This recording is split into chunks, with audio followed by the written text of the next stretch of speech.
Use these settings to win all of your zero build games. What's up guys, my name is Truth and I am an Unreal ranked zero build player and I have official zero build earnings.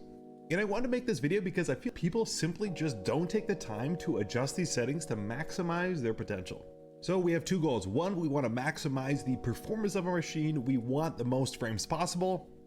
And two, we want to declutter, take everything out that we don't need to see and really strip this down to its bare bones. So for these first settings, you're going to want to make sure you are on DX12. And then under windowed mode, you're going to want to play on full screen the whole time. That way you can be getting the most frames possible. And we're going to play with VSync. And you're going to set your frame rate limit to the highest frame rate that your monitor can support. Most of you guys are probably 144 frames.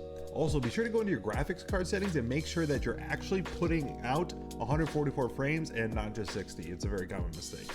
And then, like I said, for now, we're going to stay under DX12. My brightness at 150%. I feel like I can just see everything better. Turn motion blur off. I have no colorblind mode this season. And then I'm going to want to turn my quality preset down to low, which is basically going to turn all of these off down below. The only one that I personally adjust is view distance.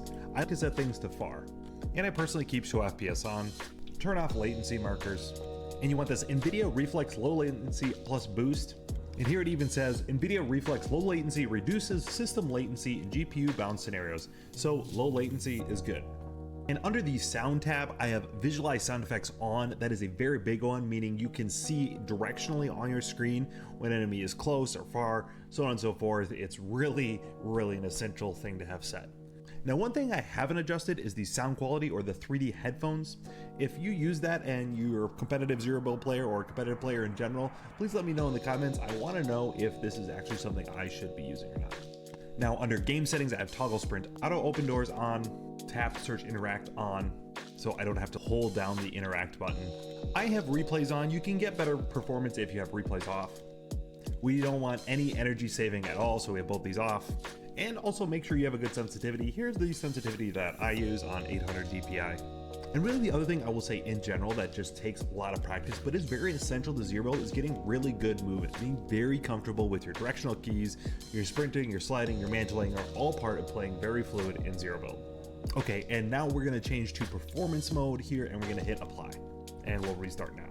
Okay, and now we've restarted and we've got our game set to full screen here. We've got max amount of frames. I can get 360, which is nice. And then we're on performance mode, max brightness. You can see there's fewer options here on stuff we can adjust, but I, again, like view distance on far, texture is low, meshes on high or low. It doesn't really matter, I'm not playing builds, but I like some more detailed shape when I can get it. And yeah, then we're good to go. So guys, if there's any other settings or things that you've done in zero build to improve your gameplay and your performance, please let me know in the comments down below. I easily could have missed stuff, but also let me know if these worked for you. If this actually helped you, please let me know. I would love to know and hear about it. See you in the next video.